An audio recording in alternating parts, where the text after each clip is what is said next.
Hi folks, how you doing? I hope you're keeping well.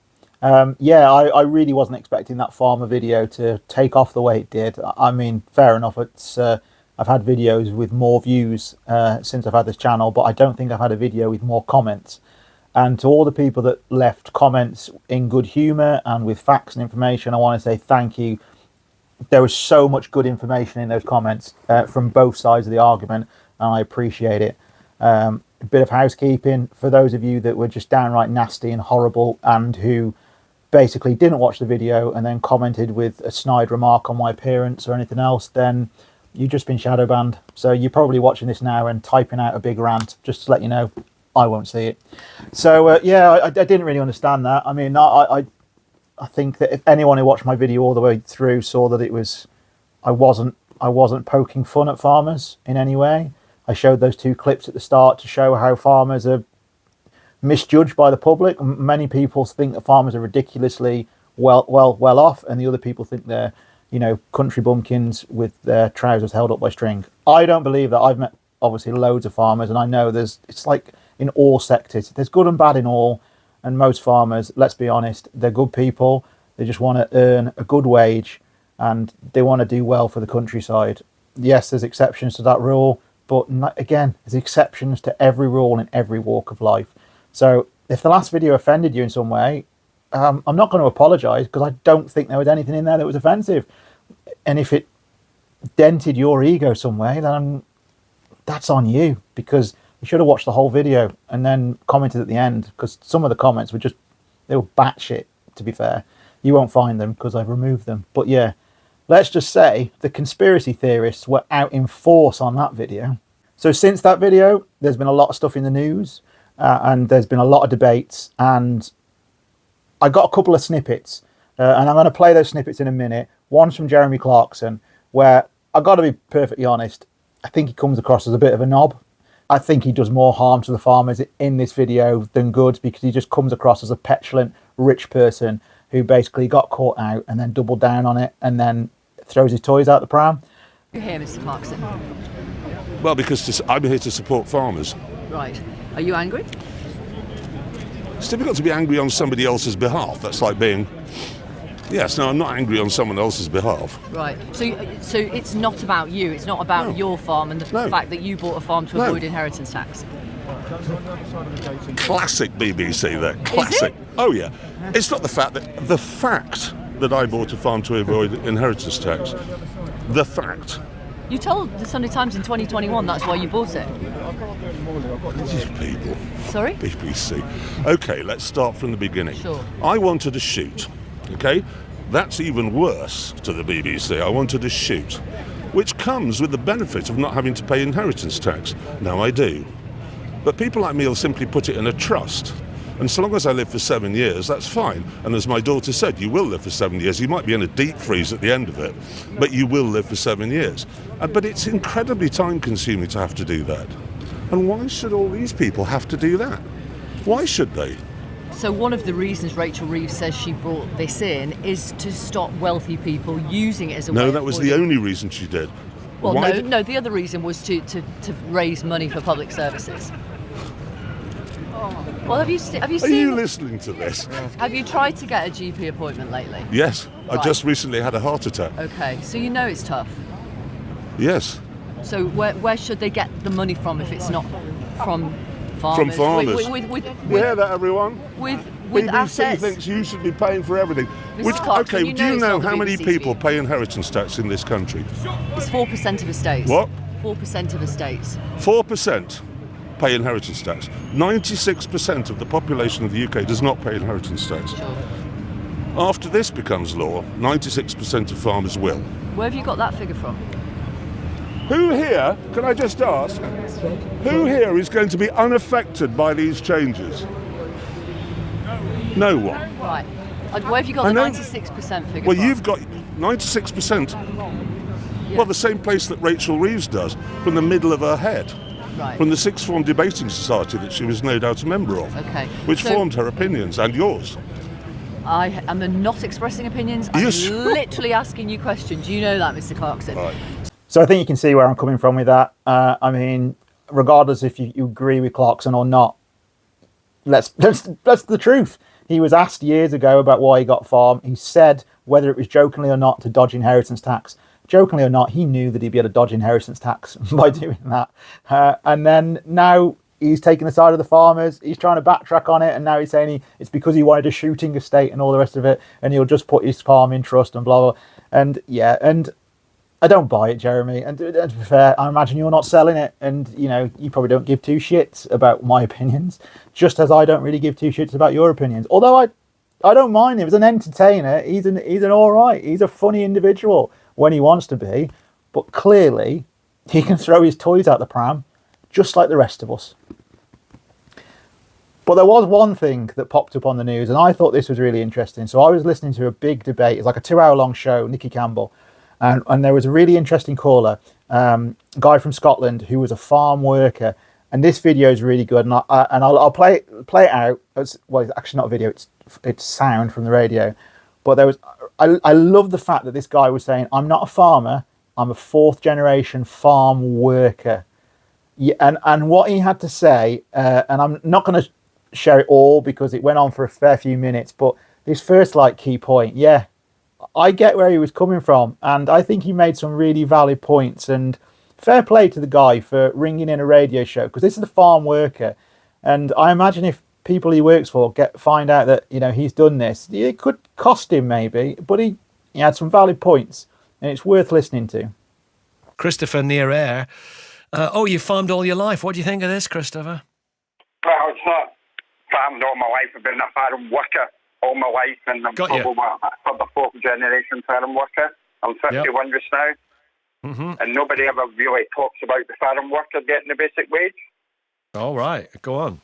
And so if you look at a farm worker, may stay in the farm, may not, but if he doesn't stay in the farm, he needs transport. So he needs to pay transport to get to that farm at 4:30 in the morning to do milkings. He needs to pay a rent, he needs to pay a mortgage. Farmers don't. They get all the subsidies. I know some subsidies that farmers get that could be for the farm worker's wage. So basically, that farm worker's basically getting paid by the government. Mm-hmm. They get grants for sheds. I know they get grants all over the place for sheds, milking powers. I know somebody got a sat-nav put in a tractor. They didn't need to pay for it. We paid for it. Mm-hmm. So I always just wonder why farmers are always thinking they're getting a raw deal. And I know a lot of farmers, what they've got in their lifestyle, and it's certainly not poor. Listen, it's great. It's great you've got in touch. This is a really, really good angle on all this. Do you think the government have got it right? Yeah, I do. Because, they shouldn't be getting subsidies. They shouldn't be getting grants. It's a business. It should be run as a business. I may be wrong in this. I may be.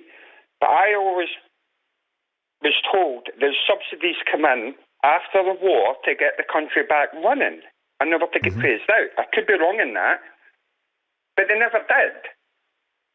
So they always get the subsidies. They always get grants and everything. It should be a business, run as a business. Like I said, the farm worker gets nothing. We just got basic wage. But the farmers get handed everything to them, and they still complain. How are they going to get hold of, if they're whacked for tax, all of a sudden, when they're asset rich and cash poor? How are they going to get hold of whatever it is? 400,000, 500,000. How are they going to get hold of that wedge? Well, if you get rid of everything, is that what you're talking about? Well, I'm talking about when they have to pay the inheritance tax, and where are they going to get the cash from? Well, where do I get the cash from when my car breaks down and I need to go to work at 5 o'clock in the morning? And I'm on a basic wage. They don't. They just walk out the door and they're there. So how can they not save money? You know what a mortgage is? Look at a farmhouse. How much is that worth? It's worth 500,000. They don't need to pay a mortgage for that. So why are we always complaining about were getting hard. They don't need travelling costs to get to work. They just step out the door and they're there. Many people listening to this are travelling every morning to their work on a wage.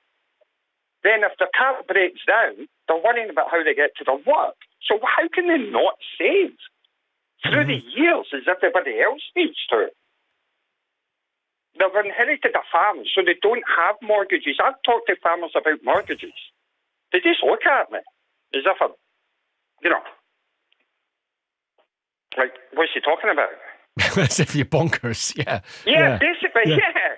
Yeah, travelling costs of, you know what I mean? I've got a 11-year-old car, and it's done me well. I should have changed it years ago. Now, how many farmers do you know run around in a 10-year-old car? Their second car's a pickup that could be worth 20 grand. They do holidays every year. They can do home improvements. They can buy stuff for the farm. Tell me how a poor person does that when that last person said the profit was 10,000. How do you do that in 10,000? Listen, your points are all very valid. So after listening to that and listening to everything that's been in the news the last few days, I don't know if your opinion's changed in any way. Mine hasn't.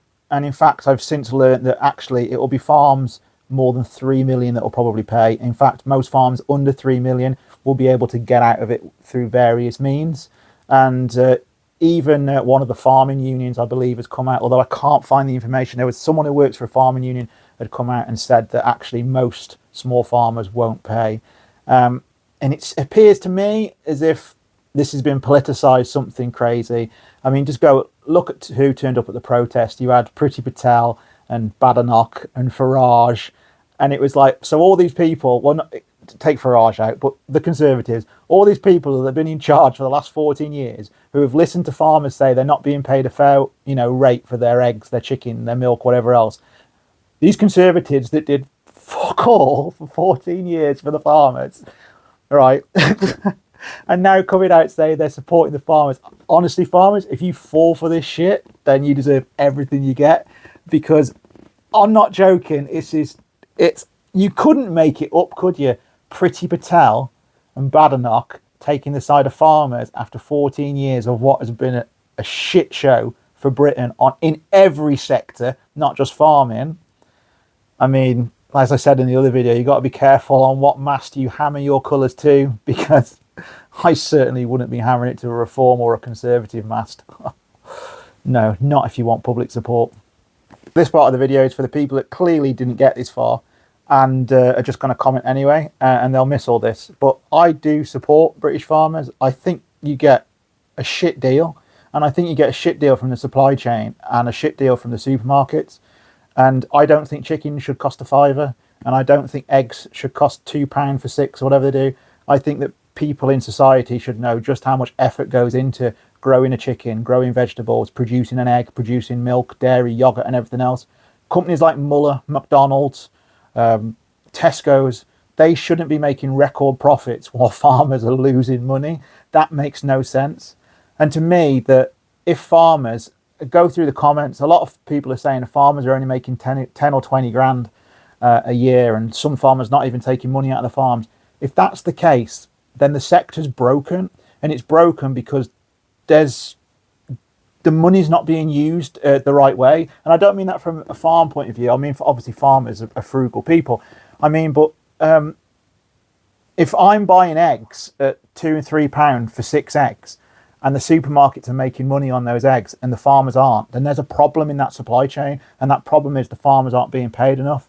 If KFC are making record profits selling British chicken, but British chicken farmers are having to put more and more chickens in sheds to make more and more birds in order to eke out 10 grand a year, then that's a problem in the supply chain, and that problem is you're not being paid enough for your chicken.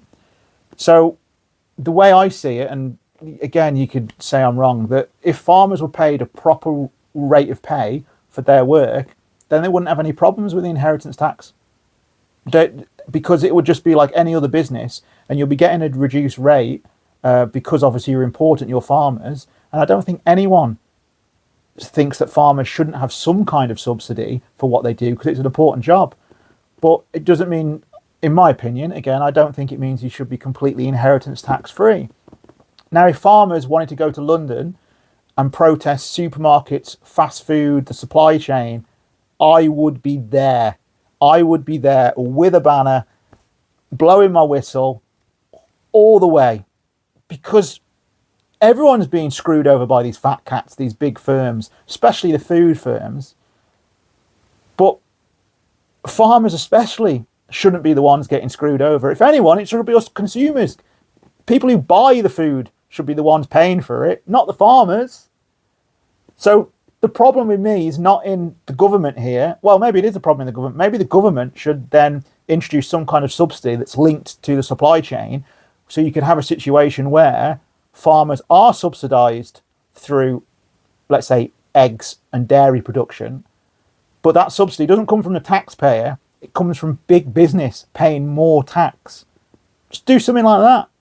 But yeah, honestly, farmers, I'm with you, just not on the inheritance tax, because some of the comments was quite funny. One comment in particular, and again, I'm not knocking the person for saying this. It's the comments were great, but one comment in particular said that basically farmers, don't make any money. That basically the profits and everything are trapped up in the land. They're asset rich, they're cash poor. I get all that, and that basically they shouldn't pay tax because the value of the farm is not really there. Now, I don't buy that argument that the value of the farm's not really there, because the value is the farm and you live on it. So therefore, you've got that value. And as I said to them, I don't have a farm, so where's my value? Well, that spiraled into, oh, you're just jealous because I've got a farm and you haven't. No, but what I'm saying is that if I had 300 acres of land and a house, the value is in the 300 acres of land and a house. And the value is me being able to wake up every morning, walk out of my door, be at my place of work, and either grow vegetables, grow livestock, sell crops, open up a camping site, glamping, metal detecting rallies, whatever I want to do. That is my source of income. And every week I could do something. Every week I go to work on my farm and I get the rewards from that farm. If I don't have a farm with a farmhouse and 300 acres, I have no value. I can't do that. I can't go out and just raise a herd of sheep for my own benefit because I don't have the land, but you do. So the value is in the land because you get to use the land.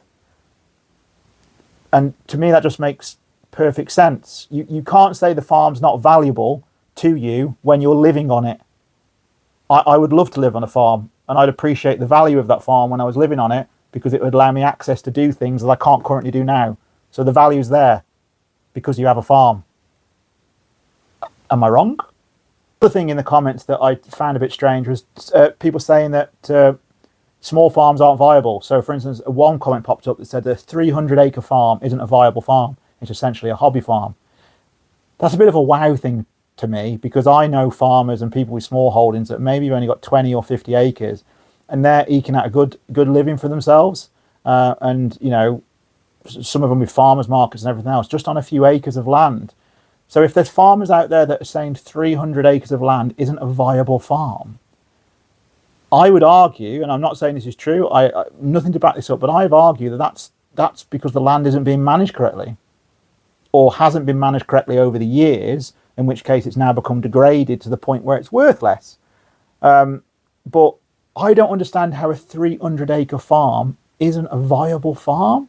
I really don't get that argument at all. I see farms with 20, 30, 50, well, small holdings with 20, 30, 40, 50 acres. And I just think of what I could do with 20, 30, 40, 50 acres.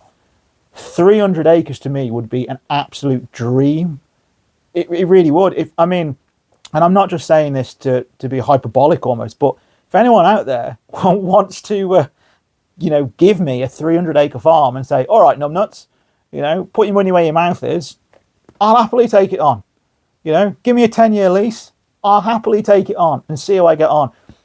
I'll YouTube it, and then you can all take the piss out of me when I fail. That's fine. But I really don't get this argument that these small 100, 200, 300-acre farms just aren't viable for business.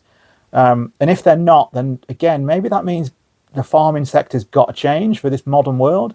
And people want to change farming. Farming's always changed. It always has. The industrial farming we do now only came about in the 1920s after like World War One and the chemical industry. Farming before that in the Victorian times was very different to farming in the medieval period, and it's very different to Roman farming. Farming evolves. It always has. It always will. To think that farming now is exactly the same as it was when we switched from hunter-gatherer to farmer, then you'd be crazy. Farming, even in the last 20 years, has changed, and I'm not a farmer. It's had to, and the reason it's had to is because for the last 40 years, a lot of farms, and I'm not blaming the farmers because you were sold a lie from petrochemical companies and stuff, but a lot of farmers have killed fields because the reliance on chemical fertilizers and practices that are now banned with pesticides and stuff. So farming changes. It's always changed. And maybe this inheritance tax thing will mean that it's just a new wave, a new dawn of farming changes. Maybe we will see more smaller, regenerative, ecological, biodiverse farms, and less of the big super farms with the mega fields that are wiping out everything, hedgerows and stuff like that. I don't know. This is just a bloke on YouTube speaking to a camera with a load of ideas. And if you have any yourself, please list them below. I'll leave you with this, and I tried to cut this video down because I could rabbit on about this subject all day, and I'm sure none of you want to hear me go on about farming for much longer. I wasn't even intended on making 2 videos on farming. Needless to say, if this one then goes through the roof and I get another 100 comments, I might have to make part 3. Hopefully not, because I'd kind of like to get on and do other stuff that I like doing, metal detecting, fishing, that kind of thing. Not talking about farming. But look, farmers, I support you. Always have. I always will. You got a hard job and you get treated like shit by the supply chain. But I still agree with the inheritance tax being at 20% on farms over 3 million. You haven't changed my mind just yet. But if you've got a comment and you think you can, please pop it below. So until next time, take care. Speak soon.